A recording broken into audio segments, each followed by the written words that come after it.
우리나라에 외국인이 매년 30만 명씩 유입됩니다. 앞으로 외국인은 750만 명까지 유입될 겁니다. 정부가 이제 6억까지 대출을 묶어놨습니다. 수요를 억제하는 정책 가지고는 절대로 집값을 잡을 수가 없다. 환율이 1,380원, 1,400원대에 머물러 있는데 심각한 상황 아닌가요? 9월 10일 날 조선일보에 기사를 썼습니다. 제 코멘트를 달아서 제가 우리나라 외환위기 또 올 수도 있다 이런 경고를 했는 거를 조선일보가 드디어 받아서 썼습니다. 지금 프랑스가 국가 재정 위기에 처해서 파산 위기에 몰려 있습니다. 그런데 유로화를 쓰기 때문에 파산은 하지 않을 것이다. 프랑스는 국가 부채율 110%입니다. 우리나라 국가 부채 이번에 50%로 됩니다. 내년에 이재명 정부가 8% 올렸습니다. 국가 재정을. 그러니까 국가 재정을 이제 퍼주기 한다 이제 그거고, 물가가 2% 올랐습니다. 경제 성장률 1%입니다. 그러면 보통 우리가 예산은 항상 물가 수준 정도로만 올려야 됩니다. 2% 정도. 그런데 8%를 올렸습니다. 그래서 우리나라의 공기업 부채를 포함하게 되면 거의 100%가 이미 넘습니다. 우리나라도 절대 안심할 상황이 아닌데, 프랑스가 지금 국가 부채 위기로 인해서 재정 파탄 위기에 몰려 있고, 총리가 몇 달 만에 다시 또 바뀌었습니다. 마크롱 대통령이 총리를 또 다시 임명해야 될 상황에 놓여 있다 이렇게 보고 있고, 저는 우리나라의 국가 외환 위기가 일어날 확률은 한 30% 이상이다 이렇게 보고 있습니다. 만약에 이재명 정부가 이렇게 국가 재정을 계속 늘린다면 그 확률은 50%까지 올라간다 이렇게 보고 있고요. 지금 보고 계신 것은 국제 결제에서 우리 원화가 이용되는 비율인데, 전 세계의 0.1% 정도밖에 이용이 되지 않습니다.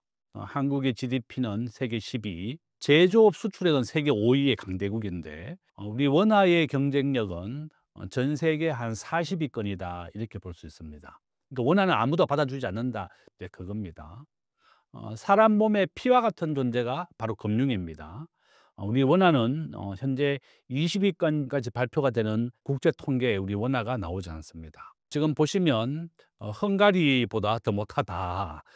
헝가리가 0.18% 정도 이용되는데 우리 원화는 0.10%입니다. 그래서 순위 밖에 있고, 저는 한 35위나 40위권이 있다고 보고 있습니다. 왼쪽 것을 보시면 우리나라가 전 세계 경제에서 차지하는 비중은 2% 정도 됩니다. 오른쪽은 주식의 시가총액인데, 미국이 60%고 일본이 5%고 한국은 1.5%입니다. 그러니까 우리가 주식을 투자하려면 미국의 95%, 한국의 5%, 1등 주식, 미국의 엔비디아, 한국의 삼성전자를 사야지 부자가 될 수 있습니다.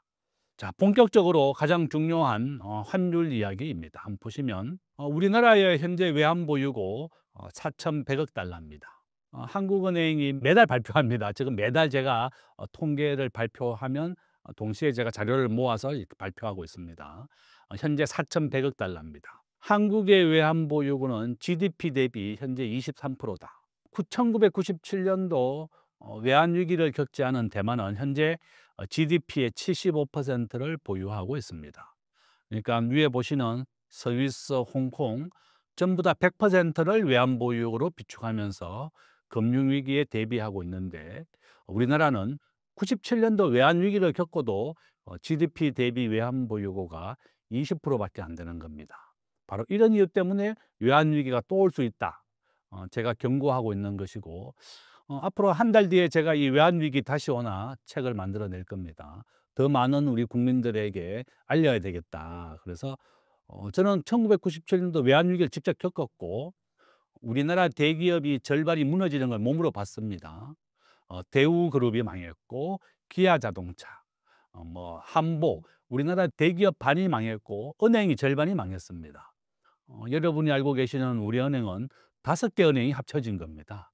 한일은행, 상업은행 이런 은행이 우리은행으로 합쳐졌고, 장기신용은행이 파산하면서 국민은행과 합병이 되면서 주택은행도 없어졌습니다. 이와 같이 IMF가 다시 온다면 우리나라 기업의 절반이 무너질 것이고, 집값은 휴지가 될 겁니다. 아마 은바파트가 97년도에 2억 했습니다. 삼성전자가 10만 원에서 3만 원 됐으니까 70% 폭락이었습니다. 아마 집값이나 주식이 모두 70% 정도 폭락할 것이다. 저는 그렇게 보고 있습니다. 그래서 저는 경제학자로서 정말 제일 중요한 것이 다시는 외환위기가 오지 않게 해야 되는 것이 학자로서의 소명이다.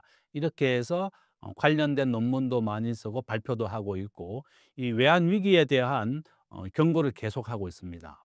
현재 2025년 9월 기준으로 10개 나라가 파산했습니다.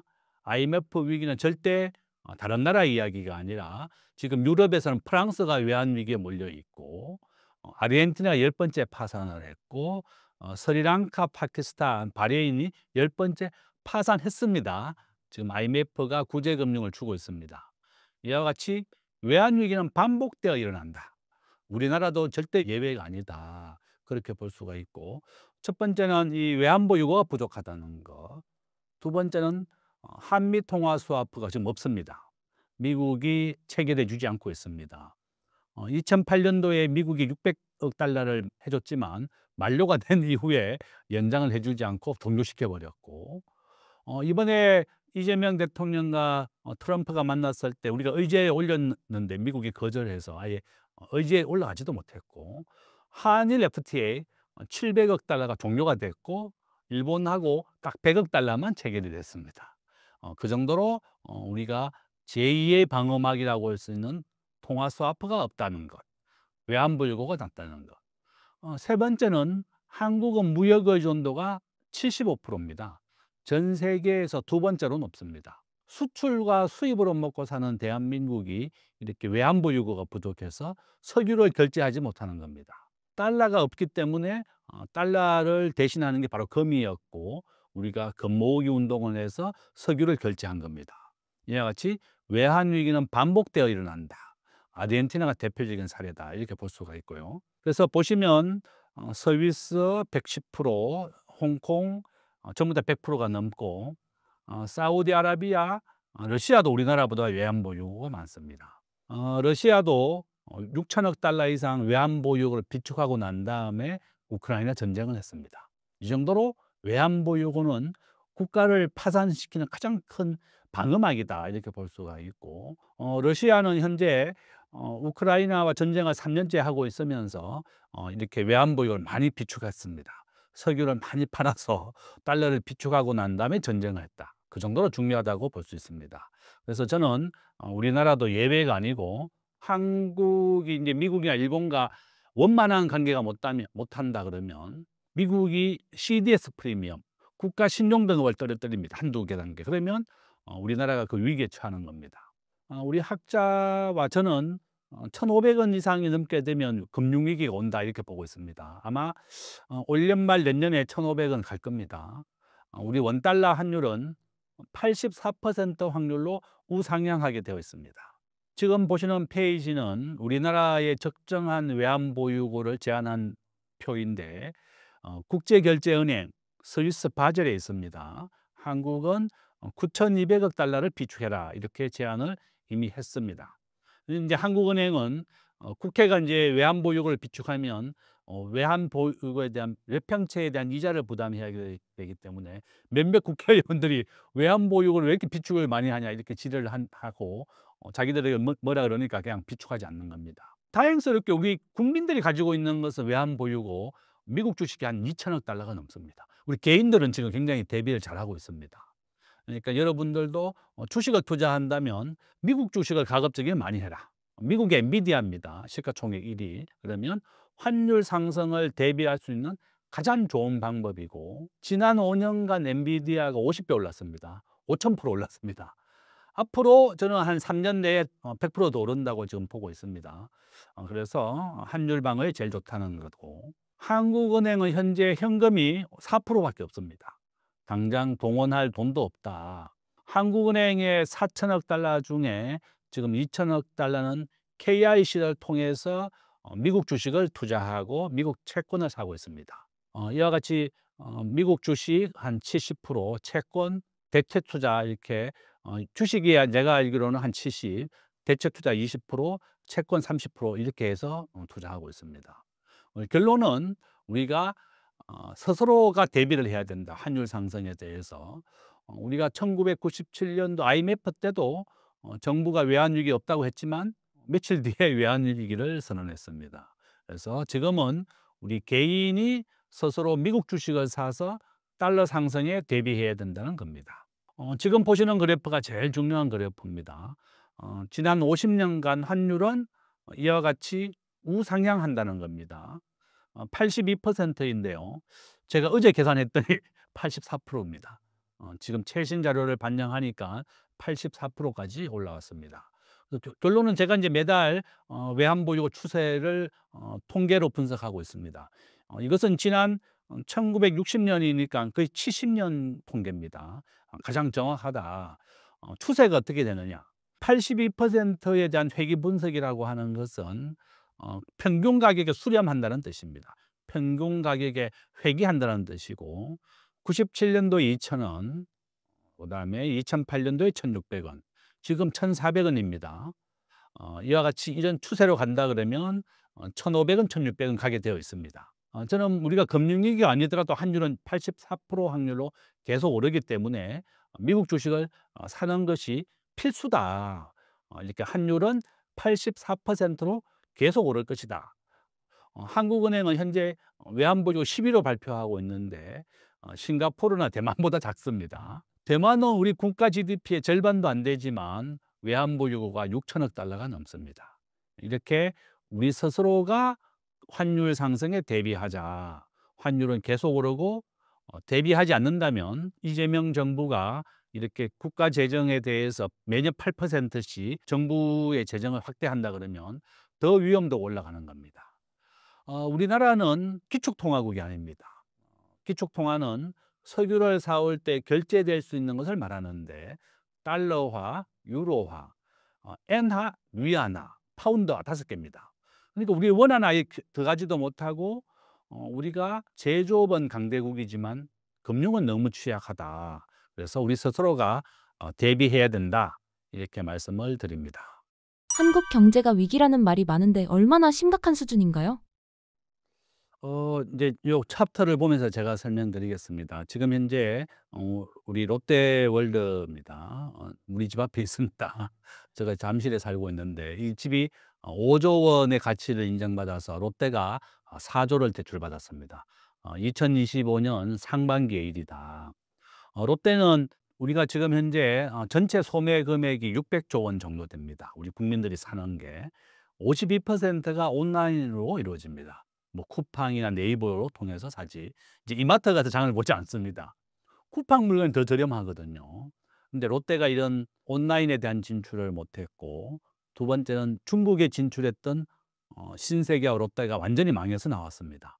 완전히 망해서 나왔고, 중국이 대한민국을 따라잡기 위해서 석유 플랜트를 지으면 이것은 생산을 대량으로 할 수 있습니다.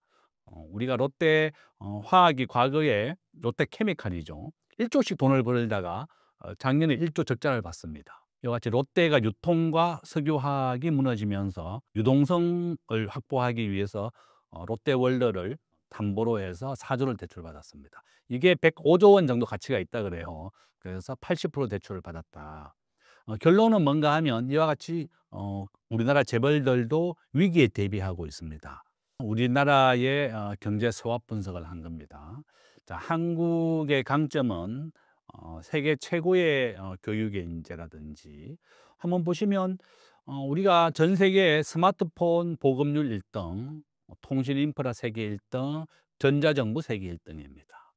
제조업은 세계 5위, GDP는 세계 9위, 지금은 한 13위까지 왔다 갔다 합니다. 그렇죠? 그렇지만 금융은 35위다 내가 이렇게 써놨습니다.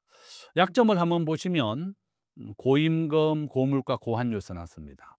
저는 아마 올해 1,500원 환율, 1,500원, 1,600원 올해 내년까지 갈 거다 이렇게 보고 있고, 우리나라는 미국의 자동차 부품, 배터리, 그다음에 반도체를 팔아서 석유를 사옵니다. 우리나라 석유 수입 1위는 현재 미국입니다. 2위가 사우디입니다. 그래서 우리는 5대 품목을 팔아서 100% 에너지를 사오는데 다 소비하고 있다 이렇게 볼 수가 있고 지금 우리 대한민국의 약점이 이제 요겁니다. 그거 한번 보시면 우리나라 법인세 지금 현재 29% 지금 이재명 정부가 법인세가 26%거든요. 지방세를 포함하면 우리가 1% 올리겠다고 되어 있습니다. 소득세 45%, 상속세 60%입니다. 그러니까 우리나라의 우량한 기업들 락앤락을 포함해서 한생 같은 우량한 기업이 상속세를 60%로 내면 기업을 유지를 못하기 때문에 기업을 사모펀드에 다 매각했습니다. 홈플러스 지금 사모펀드에 매각했더니 10조 원에 사가지고 3조 원을 부동산 팔아서 회수하고 15개 문 닫고 나머지는 부천 홈플러스 제가 가봤더니 폐쇄해가지고 두상복합 올린다 그러더라고요. 그러니까 모든 홈플러스의 지점을 다 폐쇄하거나 매각을 해서 그렇게 아파트를 짓는 겁니다. 그래서 과거에는 홈플러스 들어오는 것을 막 반대하다가 지금은 나가지 말라고 또 데모하고 있습니다. 그 정도로 온라인 산업이 중요하다. 앞으로 온라인은 50%에서 80%까지 저는 증가할 것이다 이렇게 보고 있습니다. 우리 대한민국의 스마트폰 보급률이 세계 1등입니다. 밑에 보시면 해외 직접 투자, 외국인들이 한국에 와서 공장을 짓는 것보다 우리나라 기업이 빠져나가는 게 작년에는 2배, 그전에는 5배까지 많습니다. 보시면 청년 취업률 45%입니다. 저도 학생들을 가르치지만 절반도 취업을 못하는 것이 현재의 상황이고 우리나라의 평균 고용률은 60%예요. 근데 대학생의 취업률은 45%입니다. 그러니까 절반도 일자리를 못 구한다 이렇게 보시면 되겠습니다. 기회는 한번 보시면 우리가 모바일, IT가 우리 기회다 저는 그렇게 보고 있습니다. 시가총액도 60대 1.5라고 제가 써놨고 또 부동산은 90% 확률로 상승한다고 써놨습니다. 오른쪽에 보시면 위험입니다. 트럼프 관세 때문에 중국 다음으로 한국이 큰 타격을 받고 있고 외환위기 또 올 수 있다 제가 써놨습니다. 한미와 한일 통화 수합. 만약에 우리나라의 가능성이 저는 한 30%라고 얘기했지만 국가 재정이 계속 증가하게 된다 그러면 그 시기는 빨라진다 저는 그렇게 보고 있고 미국 정부가 미국이나 일본의 통화 스와프를 빨리 요청을 해서 체결해야 되는데 그것이 체결된다면 훨씬 그 위험성은 낮아질 것입니다. 그렇지 지금은 둘 다 해주지 않고 있습니다. 지금 일본의 이시바 총리가 바뀌어서 강성 총리가 될 것 같고 트럼프 대통령도 해주지 않을 것 같습니다. 한국이 미국이나 일본의 말을 잘 들으면 통화 스와프를 해주겠지만 한국이 자기 목소리가 내고 좀 강하게 나온다 그러면 도와주지 않을 겁니다. 97년도 IMF는 일본이 단기 채권을 매각하면서 시작이 됐고 미국도 따라했습니다. 미국과 일본이 절대로 한국을 도와주지 않습니다. 국제금융시장은 전쟁과 마찬가지입니다. 자국의 이익을 위해서는 최대한으로 이용한다. 그래서 우리 스스로가 외환보유고를 2배 이상 비축해서 해야 되겠고 우리는 매년 1000조를 수출하고 900조를 수입합니다. 100조가 무역흑자입니다. 그러니까 이 무역흑자가 날 때마다 외환보유고를 쌓아야 되겠다 이렇게 말씀드리고 지금 현재 한국의 위기라고 하는 것이 바로 이 약점 부분이다. 지금 노란봉투법, 상법 개정안, 강력한 노조 있습니다. 외국인들이 한국에 투자를 가장 꺼리는 이유가 뭔가 하면 이 강력한 노조 때문에 그런 겁니다. 우리나라는 한번 채용을 하게 되면 해고가 불가능한 나라입니다. 기업이 해고가 가능한 것은 유일하게 경영상의 어려움에 있을 때만 해고가 가능합니다. 바로 이런 이유 때문에 우리나라 근로자 2천만 명 중에 절반은 정규직, 절반은 비정규직이다. 이렇게 볼 수가 있고 외국인들이 한국에 투자를 하려니까 이런 노란봉투법이나 강력한 노조 이런 것 때문에 꺼리는 겁니다. 이번에 이제 노란봉투법 이제 국회에서 통과됐는데요. 6개월 뒤에 시행이 됩니다. 벌써부터 네이버부터 해서 많은 자회사들이 원청에다가 임금 개선을 요구하고 있고 주한상공회의소나 유럽상공회의소가 한국의 노란봉투법이 시행이 되면 30%가 철수할 거다 이렇게 얘기하고 있습니다. 지금 현재 전 세계에서 법인세가 제일 낮은 나라가 아일랜드인데요. 법인세가 12%입니다. 한국의 경쟁국인 싱가포르 17%입니다. 싱가포르는 상속세도 없습니다. 정권 거래세 0.2%를 제외한 모든 세금이 없습니다. 그러니까 아시아의 부자들, 전 세계의 부자들이 싱가포르, 캐나다로 가는 겁니다. 상속세가 영원이기 때문에 그렇다. 아일랜드는 법인세가 12%니까 유럽에 있는 미국의 다국적 기업 본사, 메타, 아마존, 애플, 마이크로소프트 전부 다 본사를 아일랜드로 옮겨가지고 1인당 국민소득이 12만 달러입니다. 우리나라 지금 36,000달러거든요. 우리나라도 이렇게 세금을 좀 낮춰서 전 세계의 기업을 한국에 불러들여야 됩니다. 그래야만 우리 청년들이 일자리를 구하고 한국 경제가 살아날 수가 있다. 이렇게 말씀드리고, 우리나라 중소기업이 살아남는 방법에 대해서 써놨습니다. 우리나라가 이런 구독 경제나 온라인 현금 비축을 통해서 우리가 경제를 살려야 되겠다. 이렇게 대안까지 말씀을 드리겠습니다. 실적 없이 경기를 부양한 거라 불안하다는 의견이 많은데 어떻게 보시나요? 그렇죠. 정부가 하는 경제 정책은 두 가지가 있습니다. 첫 번째는 재정 정책, 국가 예산을 하는 겁니다. 올해 우리나라 예산은 670조 정도 되는데 내년에가 730조입니다. 거의 8% 늘어났다. 그러니까 이제 이재명 정부, 신정부는 우리가 국가 부채 비율이 50%밖에 안 되기 때문에 재정이 충분하다. 이렇게 해서 이제 좀 더 하는 건데, 저는 우려되는 것은 이렇게 국가 예산이 이제 늘어나게 되면 민간 기업이 위축되는 겁니다. 이것을 우리는 구축 효과라고 부릅니다. 민간 기업이 위축된다. 축구할 때 이제 발로 뻥 차면 공이 날아가잖아요. 그런 것 같이 민간 시장을 위축시킨다는 것을 우리는 구축 효과라고 부르고, 우리나라 일자리의 90%는 민간 기업이 만듭니다. 정부가 재정으로 만드는 일자리는 노인의 일자리라든지 공무원밖에 없습니다. 민간 기업이 제일 중요하다 이렇게 볼 수가 있는 겁니다.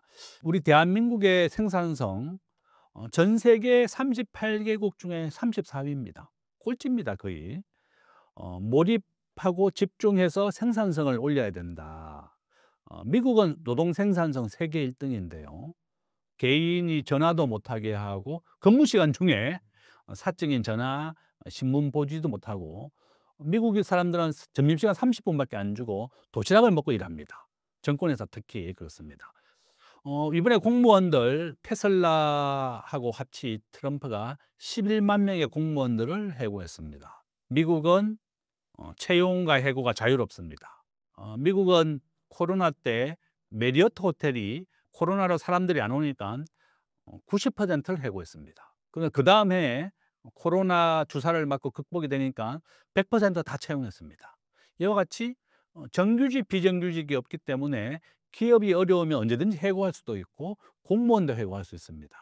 저는 우리나라는 해고가 불가능하니까 정규직은 절반만 뽑아놓고 매년 2년씩 뽑을 수 있는 계약직만 뽑는 겁니다. 그러니까 우리가 미국 수준처럼 이렇게 노동의 탄력성, 해고와 채용이 좀 자유롭게 해줘야 된다. 물론 우리가 노동에 대한 재교육이라든지 실업급여가 좀 충분하면 좋은데, 우리나라 뭐 실업급여 뭐 최고 6개월 이렇게밖에 안 주거든요. 미국은 좀 더 기간도 많고 자기가 받던 급여의 한 70% 정도 됩니다. 우리는 자기 받던 급여의 한 20%밖에 안 돼요. 30%, 200만 원 정도밖에 최고. 바로 그런 이유다 이렇게 볼 수가 있습니다. 결론은 우리 대한민국이 이렇게 기업하기 좋은 환경, 기업을 우대하는 나라로 만들어야 된다. 국가가, 우리 대한민국은 비기축통화국입니다. 원화가 전 세계에서 아무도 받아주지 않을 정도로 약하기 때문에 한국이 재정을 좀 이렇게 한다 그러면 위험하다. 베네수엘라가 복지를 확대하고 프랑스가 복지를 확대하다가 베네수엘라는 이미 20년 전에 망해가지고 온 국민이 거지가 됐고, 프랑스도 복지를 확대했는데 국민들이 복지를 줄이게 되는 것을 반대하는 겁니다. 그래서 이번에 총리가 또 바뀌었어요. 불과 몇 달 만에. 이 정도로 한번 복지가 증가되게 되면 그 줄어드는 것은 불가능하다. 그래서 저는 결론은 우리가 알뜰하게 정부 재정을 할 수밖에 없다. 이렇게 말씀을 드립니다.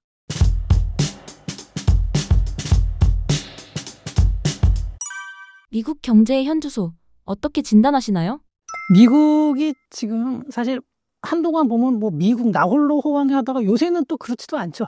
특히 뭐 트럼프 대통령이 사실 집권하기 전부터도 좀 그런 조짐이 보였는데, 집권한 다음에 관세 폭탄이 터지기 시작하면서 요새 보면은 미국 경제는 그냥 한마디로 딱 정의하자면 그냥 불확실성입니다.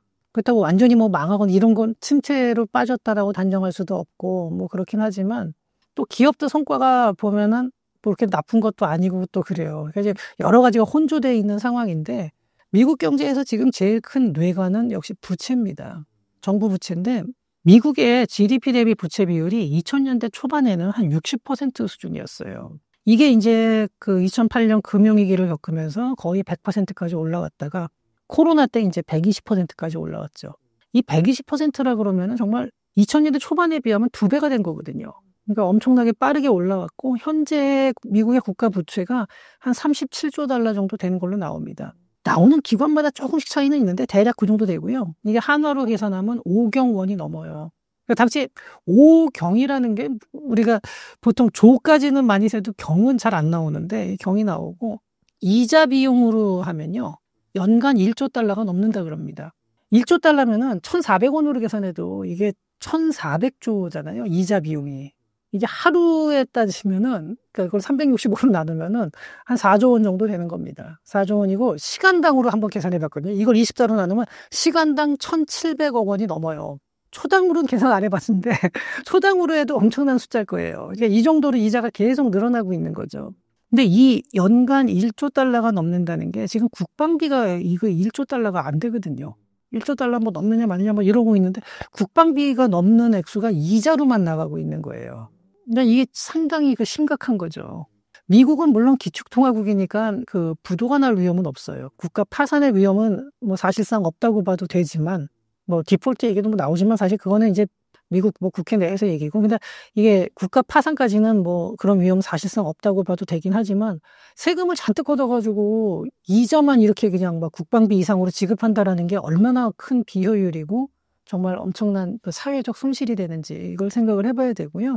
2025년도 재정 적자가 한 1조 7천억 달러 되는데 이게 GDP 대비 5.6%인데 요것도 트럼프 감세안 같은 게 다 통과가 된다 그러면은 이제 이게 6% 넘어갈 걸로 지금 추정이 되거든요. 근데 정부 지출 중에서 보면은 이게 정부 지출이라는 게 의무 지출하고 재량 지출이 있어요. 그러니까 의무 지출은 반드시 지출해야 되는 거예요. 그러니까 공무원 월급이라든지 의료비라든지 연금 이런 거는 법적으로 정해져 있는 액수이기 때문에 반드시 지출해야 되는 게 의무 지출인데 이게 한 60% 되고요. 그 다음에 국방이라든지 아니면 뭐 기업 보조금이라든지 이런 거는 정부가 그때그때 재량으로 조절할 수가 있어요. 근데 이게 한 27% 되고요.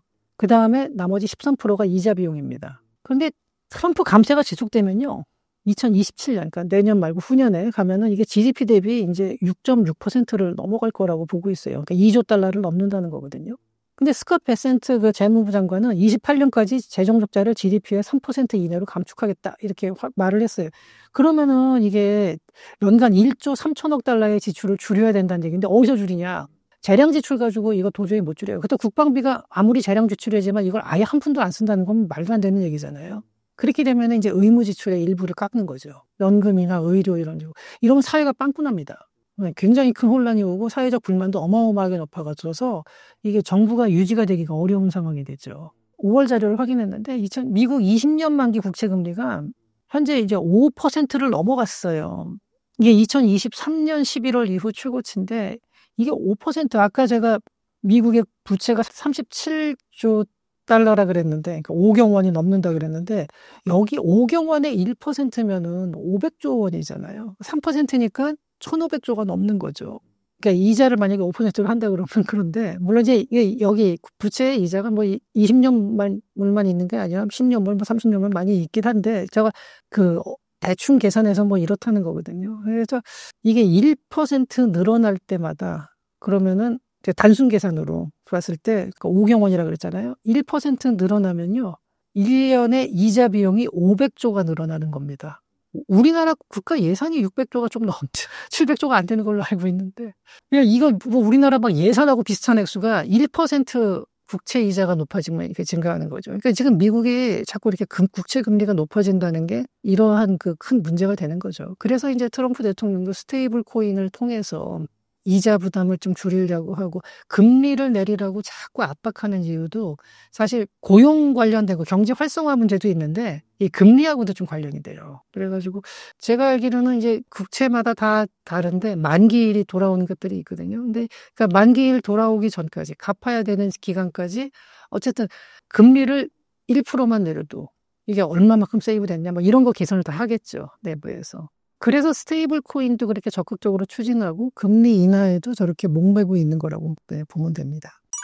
트럼프발 관세 전쟁이 미국 그리고 전 세계 경제에 어떤 영향을 주고 있다고 보시나요? 불확실성을 높인다라는 게 가장 큰 문제인데 트럼프발 관세 전쟁 사실은 이제 민주당이 됐으면 관세가 이렇게까지 그러니까 해리스가 됐으면 이렇게까지 올리지는 않았겠지만 근본적으로 불확실성이라는 거는 계속 존재할 수밖에 없습니다. 특히 중국과의 그 미중 갈등은 민주당이든 공화당이든 그거는 일정해요. 실제로 제가 그 2020년 그때 글로벌 타임스라는 미국의 신문이 있는데 거기서 본 만평이 되게 재밌었어요. 그러니까 공화당을 상징하는 게 코끼리고 민주당을 상징하는 게 당나귀인데 둘이서 활을 들고서 서로 등을 쥐고서 사이가 굉장히 나쁘니까 쏘는데 쏘는 관역은 중국이에요. 똑같이. 그러니까 다른 거는 굉장히 다른데 차이나 배싱이라는 거 하나만큼은 똑같다는 거예요.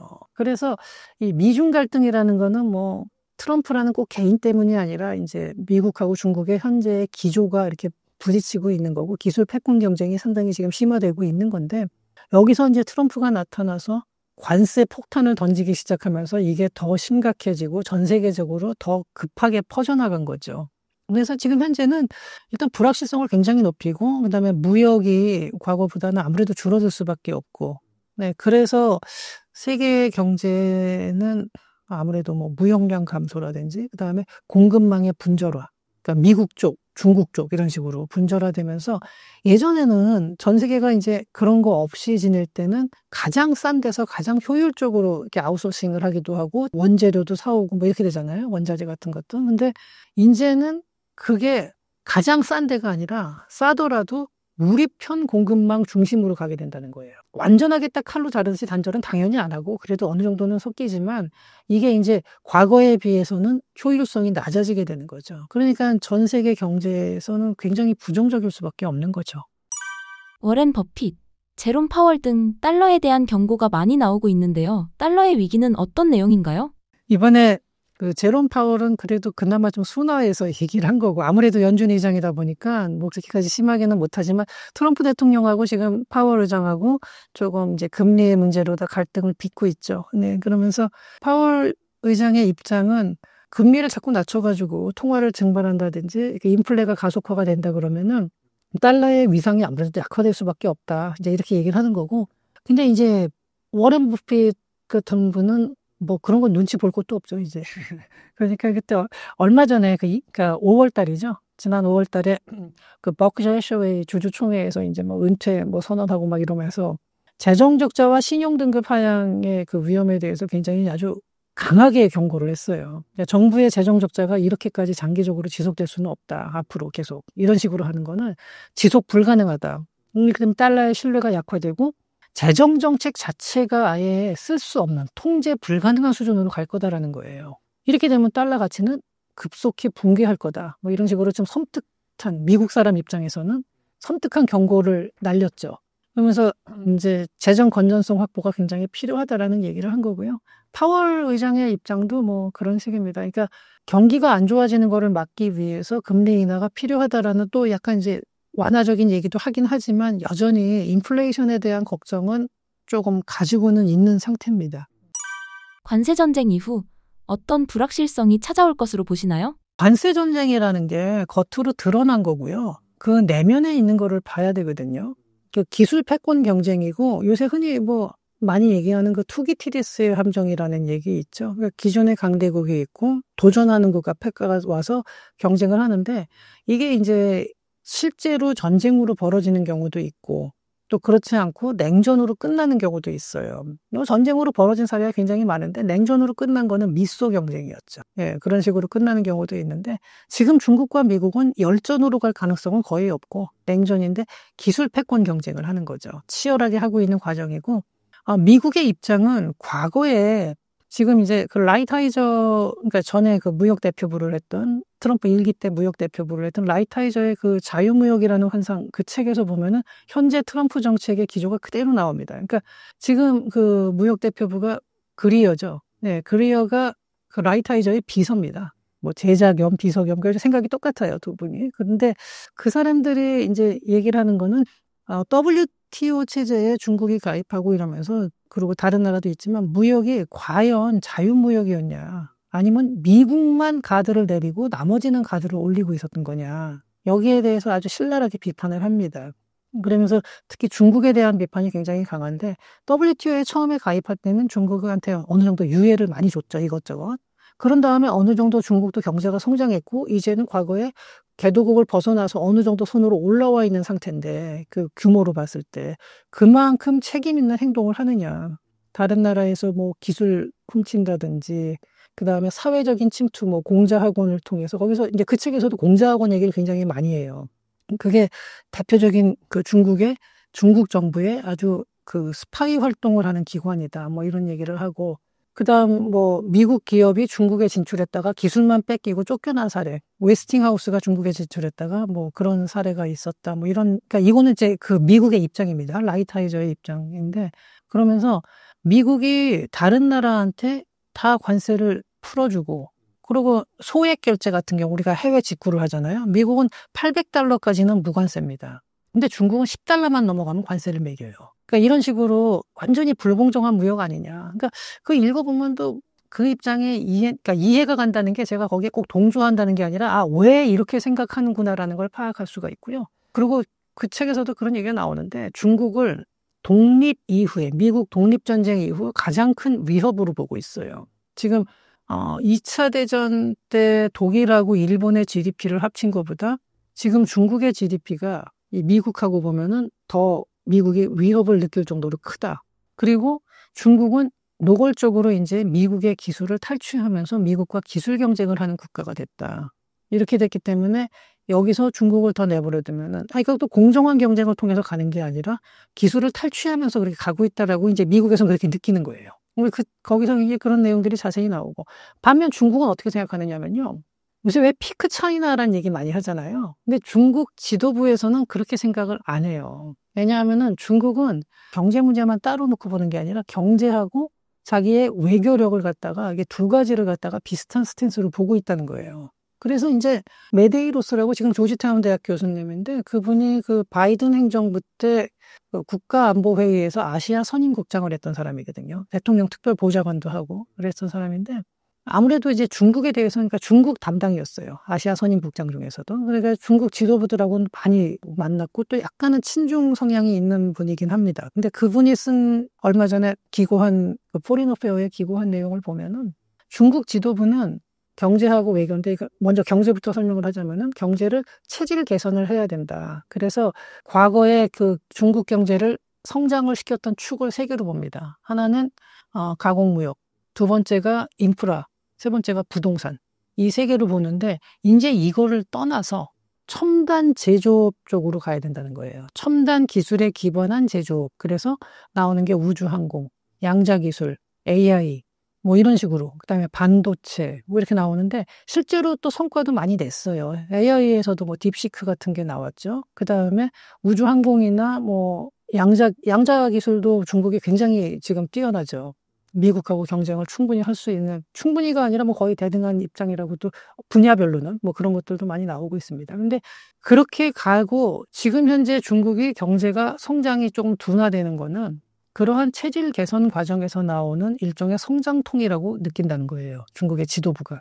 그리고 외교 안보 쪽에서는 자, 우리가 흔히 말하는 미국의 어떤 민주주의 시스템, 자본주의 시스템이라는 게 글로벌 스탠다드라고 우리가 많이 얘기를 해요. 하지만 중국 입장에서 봤을 때 그거는 서구식 스탠다드지 글로벌 스탠다드가 아니라는 거예요.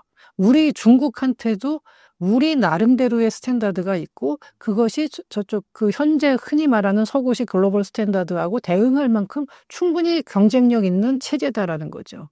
그래서 그 체제라는 게 뭐냐면은 그 경제에서도 그렇지만 어떤 개인의 작은 희생, 작다는 게 얼마나 작은 건지 모르겠습니다만 희생, 그다음에 자립, 평등 이러한 가치를 추구한다는 거예요.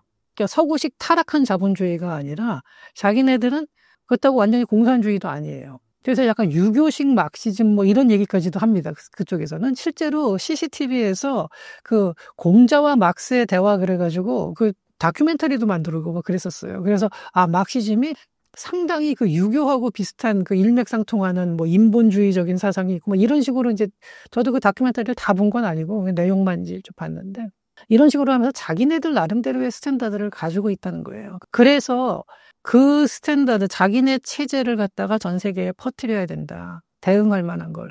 그렇기 때문에 1대1로 사업이 상당히 손해가 나고 돈이 그러니까 많이 들어가는 사업임에도 불구하고 그걸 포기하지 못하는 거예요, 중국은. 그리고 브릭스를 확장하면서 그쪽에 있는 국가들하고 반서방 연합을 통해서 자기네 체제를 갖다가 전 세계적으로 전파한다. 그래서 체제 경쟁을 하겠다는 거죠. 경제에서는 체질 개선, 그다음 외교에서는 서구식 글로벌 스탠다드에 대응할 수 있는 어떤 그 새로운 시스템을 갖다가 자기네가 경쟁을 붙인다. 이게 이제 중국 지도부의 생각이라는 거예요.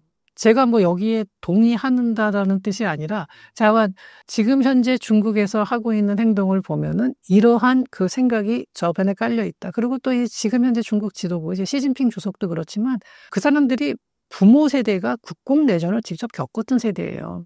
그러니까 청나라가 뭐 망하는 과정에서 아편 전쟁이 있고 뭐 이러면서 서구한테 굉장히 큰 피해를 입었고 또 일본의 침략을 받았고 그러면서 또 6.25 때도 가서 중국 사람들이 많이 이제 그 항미 전쟁 원조라 그러죠. 그거를. 예, 그러면서 가서 미국을 비롯한 연합 그 16개 그 유엔군하고 또 싸웠고 이쪽은 뭐 그 소련의 그 당시에 조금 지원이고 체코에서도 좀 지원을 해주고 뭐 이랬었는데 그런 과정에서 자기네들의 그 피해 의식이 굉장합니다. 서양에 대해서.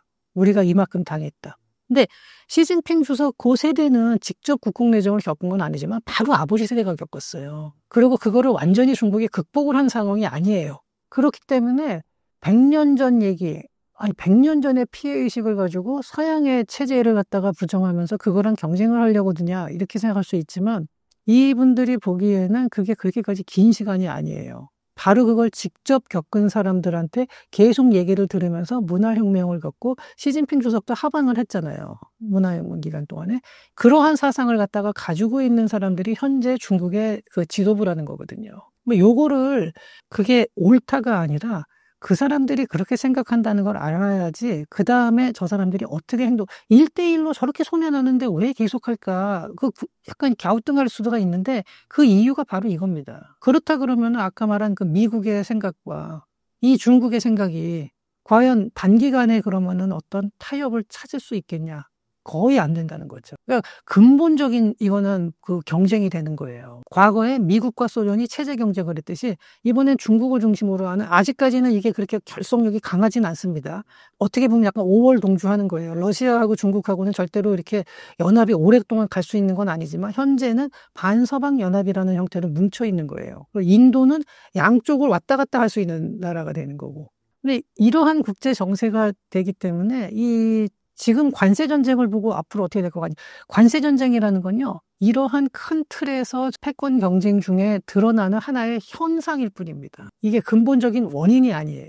이거 외에도 그럼 이번에 관세에서 중국하고 타협이 불가능하냐? 그건 아니죠. 타협은 계속 하면서 계속 경쟁을 하는 거예요. 심지어는 총 들고 싸우는 열전을 하더라도 중간에 잠깐 휴전하고 잠깐 멈추기도 하고 이러잖아요. 그런 것처럼 이런 기술 패권 경쟁에서는 하다가 또 타협도 하고 뭐 이런 식으로 가기도 해요. 그렇지만 이게 관세에서 지금 당장 어느 쪽에 유리하게 끝났더니 얘가 더 세네. 이게 아니에요.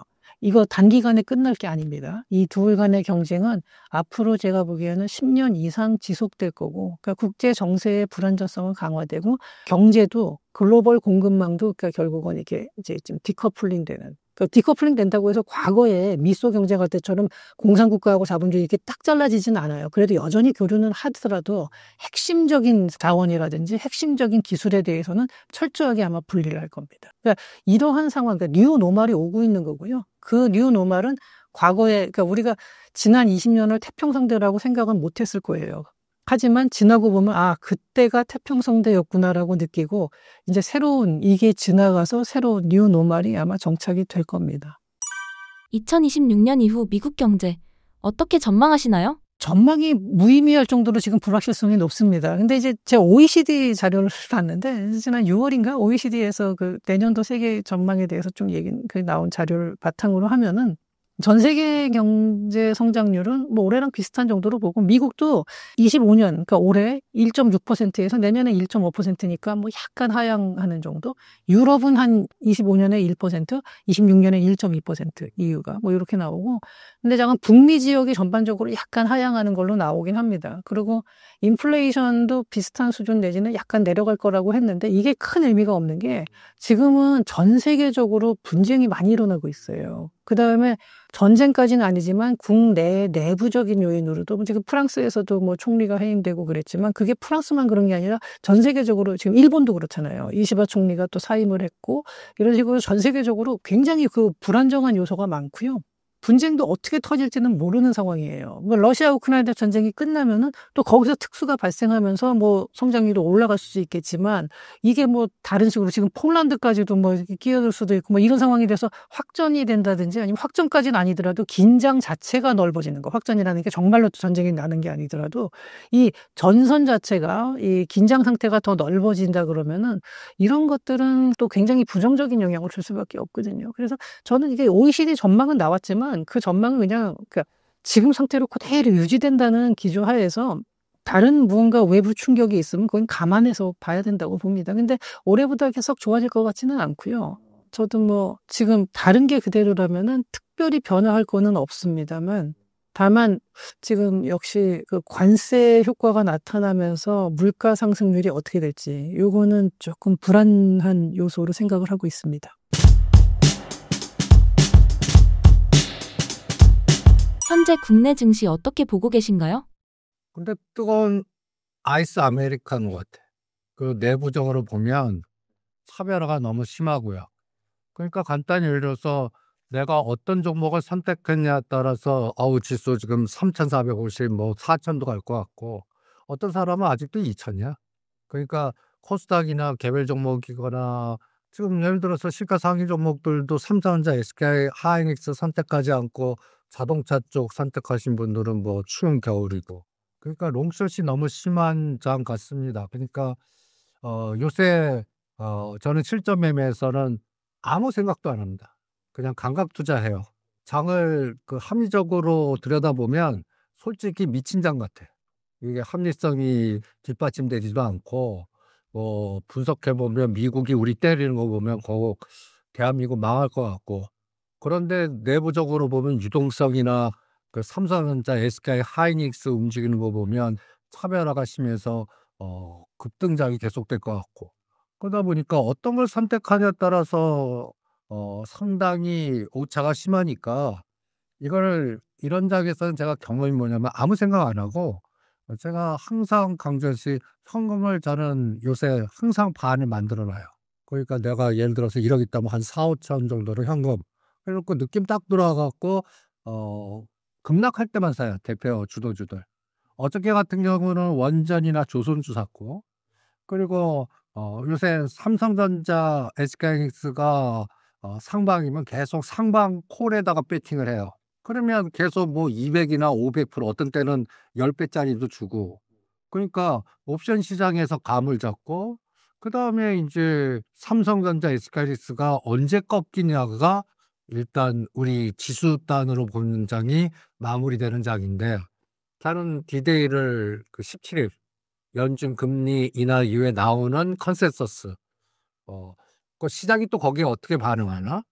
그다음에 한 번이 아니라 두세 번 계속할 것 같다든지 아니면 생각지도 않게 50bp 해 줬는지. 근데 50bp 하면 이건 뭐 나쁜 거야라고 또 급락할 수도 있고.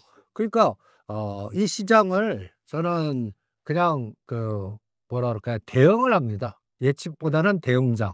이렇게 지금 시장을 접근하고 있습니다. 기준금리가 결정되는 17일을 기준으로 열기가 꺾일 수 있다고 보시나요? 그러니까 그 생각을 안 해요. 그러니까 부러질 때는 어느 날 갑자기 내가 산 게 20-30% 하루만 해도 떨어질 수 있다 생각합니다. 그러니까 그래서 단기간에 급등한 위치가 높은 거는 저는 암만 좋아 보여도 안 해요. 그러니까 인제 삼성전자, SK하이닉스 안 해요. 저는 개인적으로 삼성전자, SK하이닉스는 다 팔았습니다. 그리고 인제 소부장주에서 인제 뭐 10,000원대 집중했던 하나마이크론이 지금 18,000원. 뭐 돌아가면서 굉장히 많은데 이제 소부장주들도 일단 현금화를 많이 시켜 놓고, 그리고 오늘로부터 유리기판이 오늘은 또 급등했는데, 뭐 컴트로닉스가 우리가 21,000원에 좋게 봤는데 오늘 33,400원이에요. 그래서 일단 급등한 건 챙기고, 아직까지 그 소부장이나 요새 좀 제가 가장 매력적으로 보는 게 우주항공으로 테슬라 모멘텀이거든요. 그러니까 그쪽에서 아직까지 못 올라간 거 계속 이동해 봤는데, 오늘은 루미르가 급등하거든요. 이게 다 스페이스 X나 그 연결고리니까, 테슬라가 연결된 스페이스 X가 연결된 에너지 관련된 종목들, 그러니까 뭐 로봇이라든지 그다음에 로보택시, 우주항공, 스페이스 X 이런 것들 중에 그 중소형주 부품단들 아직까지 121선 밑에 있는 그 음의 종목들 기목지기 투자하고, 그렇지 않고 이제 이격이 너무 120일 대비해서 너무 높았거나 3개월, 5개월 기준으로 100% 이상 올라간 걸 이제 옆에도 안 가요. 그런 것들이 한번 부러지면 하루 만에 20, 30% 급락할 수도 있다 이런 생각이 들어서 위치 보고 전체 시장을 조절합니다. 정부의 증시 친화적인 정책이 증시에 어떤 영향을 미칠까요? 일단은 대주주 부분은 원래도 했으니까, 그러나 저는 은행 증권주 지주사를 세론으로 작동하는 전략으로 대응하거든요. 그러니까 지금 키움증권이든 지금 증권주 여기서 더 먹을 부분은 없다고 생각하고, 은행주도. 그래서 오히려 매도로 대응합니다. 그 지주사들도. 그리고 더 중요한 거는 지금 미국하고의 그 협상이 진짜 어떻게 되냐면, 지금 일본은 15%인데 우리는 아직까지 관세 25%, 확정도 안 됐고, 그다음에 지금 무제한 통화 수법을 우리가 요청했는데 미국이 거절하는 것도 참 이게 불안하고, 그러니까 일단 저는 10월 말에 에이펙에서 미국과 중국이 경주에서 만나나, 거기에서 뭔가 큰 그림을 잡으려고 그러고요. 17일부터는 금리 이제 25bp는 반드시 할 것 같은데, 금리 인하 이후에 뭐 10년짜리 국고채, 우리 원달러, 그때 이후에도 삼성전자, SK하이닉스가 지금 거의 이제 삼성전자는 8만 전자 가까이 왔거든요. 그리고 SK하이닉스는 35만 전자. 그러니까 여기서 SK하이닉스를 더 투자해? 삼성전자를 지금 7만 7천 원대 따라가? 제 심장은 못하겠어요. 그러니까 오히려 그러느니 지금 조선주나 원전주나 지금 또 조종하고 있는 포스코 그룹의 포스코 홀딩스라든지 이런 것들이 상승폭에 지금 반 정도 조정하고 있거든요. 오히려 그런 것들을 편하게 사놓는 전략으로 대응을 하고 있습니다. 개인 투자자들은 현금을 확보해두는 전략이 좋을까요? 네, 저는 그걸 권해요. 그렇다고 해서 인버스는 하방을 배팅하는 얘기가 아니거든요. 현금을 갖고 있어야 지금 트레이딩을 할 수 있는 어떤 대상이 나오는데, 이제 문제는 뭐냐? 종목 선택의 폭이 점점 좁아지는 것 같아요. 그러니까 여기서 제가 가장 큰 기준을 잡는 게 상대 상승률 속도예요. 예를 들어서 제가 그럼 상대 상승률 속도를 어떻게 잡냐 할 때, 하나 예를 들어 볼게요.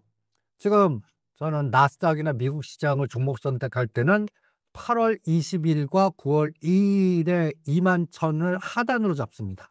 그러니까 우리나라 8월 20일 날 조선주나 모든 종목이 얼마였나를 기준으로 잡아요. 이때 나스닥이 21,000이에요. 그래서 지금까지 나스닥 인덱스가 7% 올랐어요. 그런데 8월 20일 기준으로 이렇게 대표되는 종목들을 쫙 뿌려봤어요. 그러니까 8월 20일과 9월 2일 저점 중에서 지금까지 최고가 준 종목들을 쫙 나열해 봤어요. 인덱스 7%에 그 사이에 오클로가 58% 올랐어요. 오클로. 그 다음에 뉴스케일이 28, 아용큐가 70% 올랐어요. 양자 컴퓨팅. 근데 재밌는 거는, 야, 미국이 양자 컴퓨팅 오른다 해갖고 우리나라 양자 컴퓨팅 사면 안 올라요. 우리나라 테슬라라든지 이게 올라가고 그거 관련된 종목들 사면 오르는데 어떤 거는 작동이 안 돼요. 이 연결고리도 지금 잘 안 되는 것 같고, 그 다음에 이제 오라클이 58%. 그런데 팔란티어 샀으면 마이너스. 그리고 최근에 제가 테슬라가 350불만 가면 좀 팔아봤거든요. 근데 어느 날 350불, 그러니까 저항이 뚫을 때는 또 따라가 봐요. 그래서 350불을 뚫어갖고 370불에 샀더니 지금 420불까지 갔어요. 이런 장면 같아요. 그러면 저항이었던 자리가 지지가 되면 또 따라 붙어보고, 저항이 항상 작동하는 종목은 같이 때려보는 거예요. 이게 감각 투자, 그러니까 저항 지지의 상대 수익률 전략으로만 지금 대응하고 있거든요. 그래서 지금 미국 시장 보시면 테슬라도 저는 430, 450에서는 때려볼래요. 그리고 미국 시장 특징을 딱 보면 AI예요, AI. 그러니까 AI 연골고리가 지금 우리나라 삼성전자 SK하이닉스를 올린 것 같고, 근데 이제 너무 달린 것 같아요, 삼성전자 SK하이닉스가. 그러면 이제 미국 시장은 저는 엔비디아가 더 뚫어주지 않는 한, 그 사이에 엔비디아는 보시면 한 9%밖에 안 움직였어요. 귀신같이 165불에 사야 뭐 180불 팔아야 9%. 그러면 지금 엔비디아는 165와 185에 갇혀 있거든요. 이걸 뚫어주면 뭔가 더 갈까? 그러면 우리나라는 4천을 구경할 것 같아요.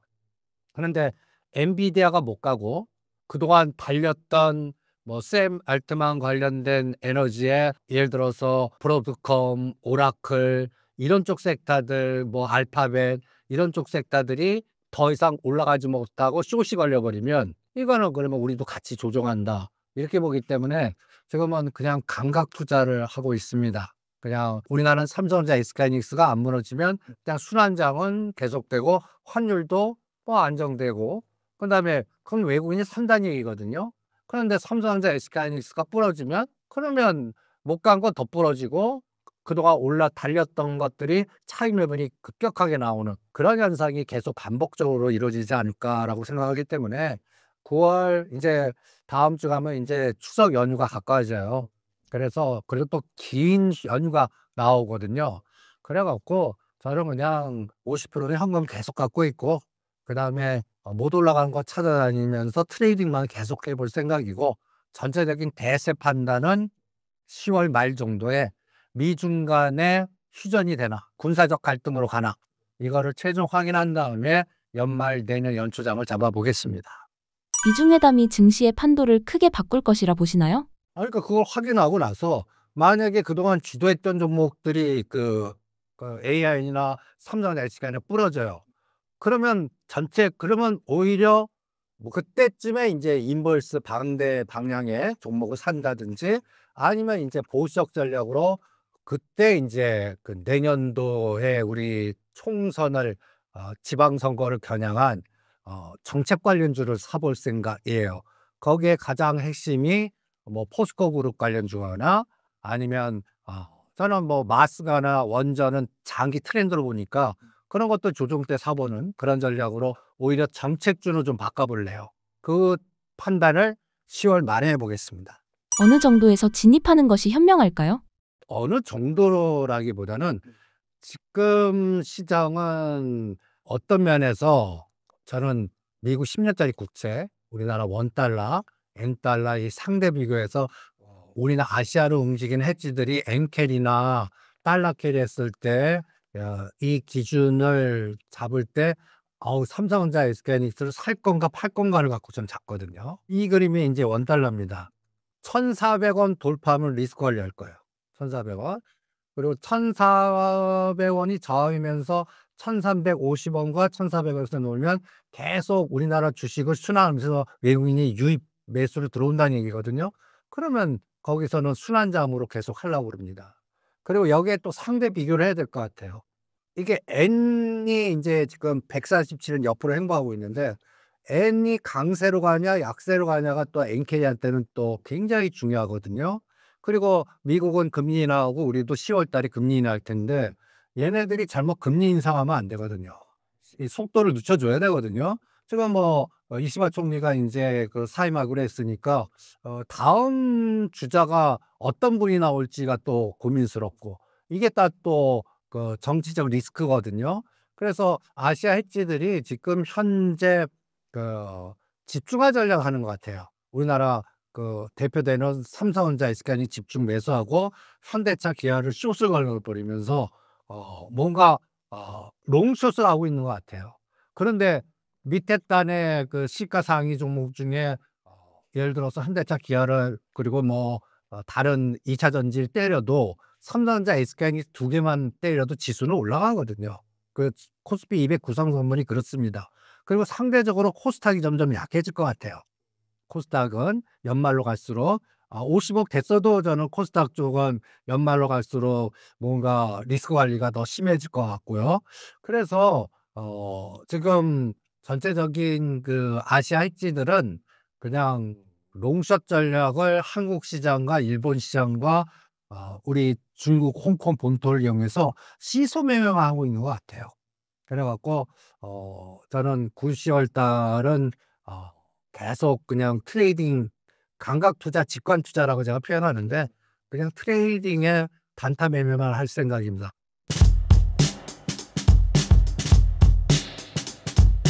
현재 국내 증시 상황을 점검해 주신다면요? 오늘 기준으로 녹화일 기준으로 봤을 때 지수가 3,400을 넘었습니다.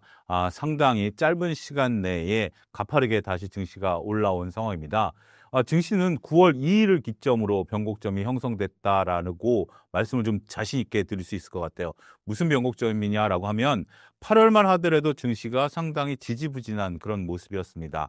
근데 9월 1일 날, 월요일 날 3,100선까지 지수가 빠지면서 9월 달에도 8월과 같은 장세가 다시 재현되는 거 아니야? 9월에는 별로 재미없는 장세가 유지될 가능성이 있다라는 게 지배적인 논리였었죠.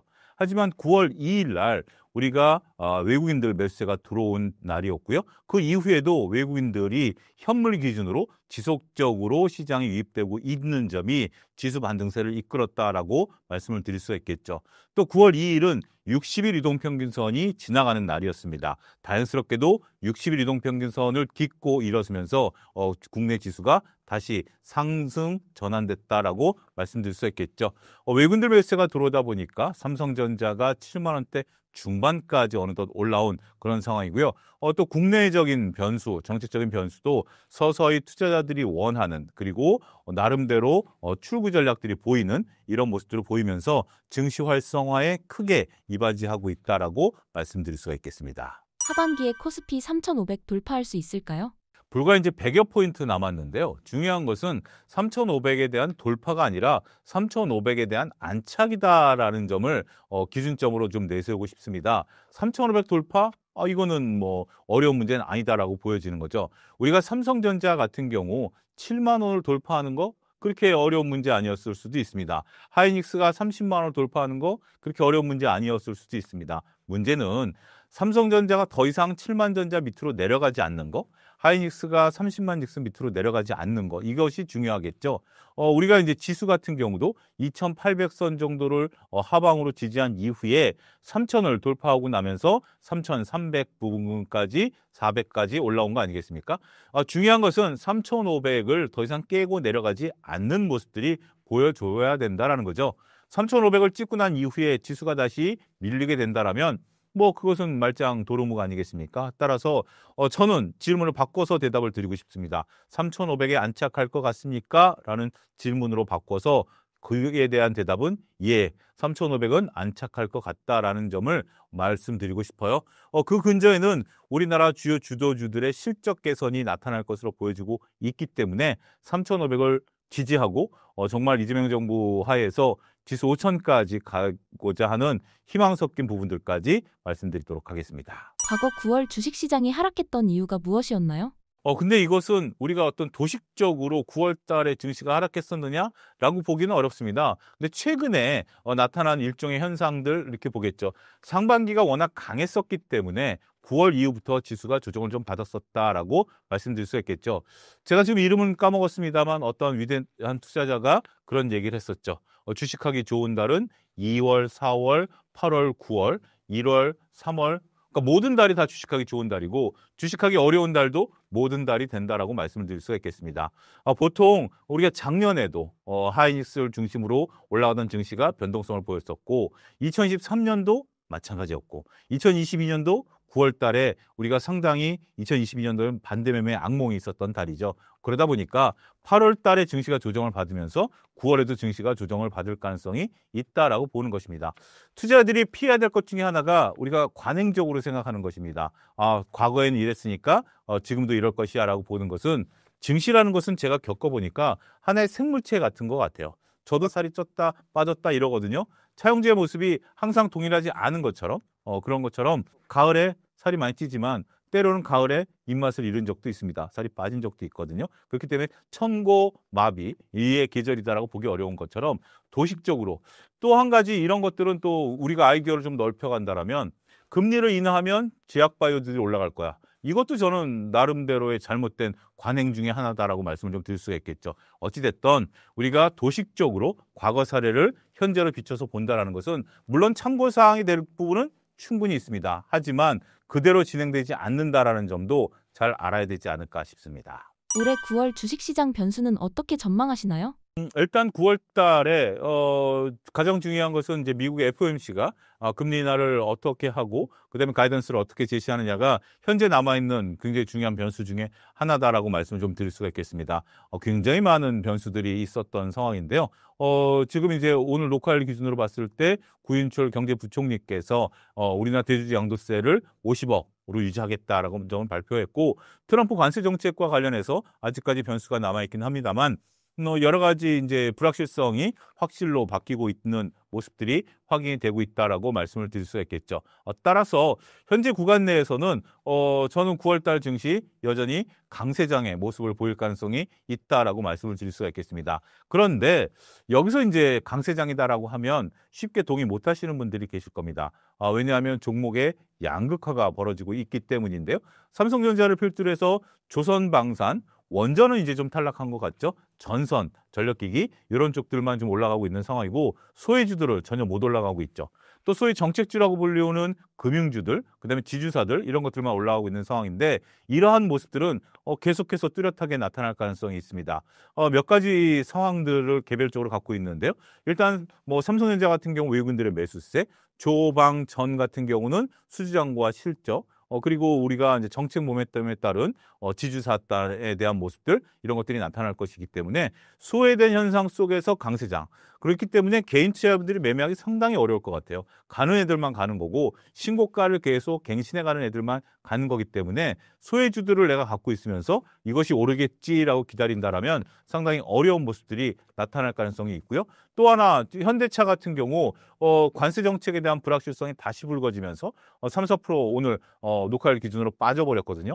그런 모습들을 보게 된다라면 정책 모멘텀에 따라서 희비가 엇갈리는 종목들도 갑작스럽게 나타날 가능성에 대한 대비도 해야 되기 때문에 참 장은 좋을 것 같아요. 지수는 올라갈 것 같아요. 근데 내 계좌는 지수와 따로 놀 가능성도 배제할 수 없기 때문에 쉽지 않은 그런 9월 한 달이 될 가능성이 있겠다라고 좀 말씀을 드릴 수가 있겠고 9월이 지나면 10월은 뭐가 기다리고 있죠?